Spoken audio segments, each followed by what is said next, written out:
Hi, welcome to Intentionally Eat. I'm so glad that you're here. I share healthy recipes that are plant-based, vegan. Sometimes they're not so healthy because, I like some desserts. So there's going to be some chocolate involved sometimes, and that's okay because you have to learn to balance, especially when you're eating a plant-based diet. There's no perfect diet, right?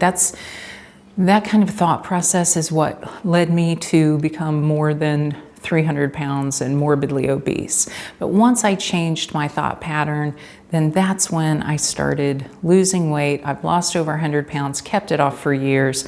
I've been vegan for, I always have to count.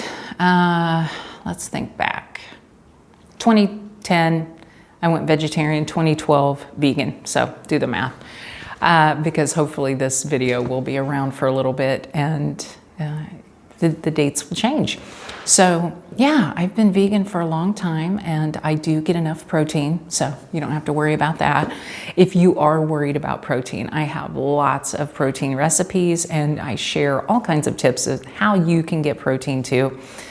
Things like beans, nuts, seeds, tofu, tempeh, seitan, it's all good. It's all good and it will taste good. I'll show you how to make it taste good. So if you're new to the plant-based lifestyle, new to vegan lifestyle, no worries. I'm gonna help you learn to eat healthy and learn to eat delicious. So I'm so glad you're here. Take care.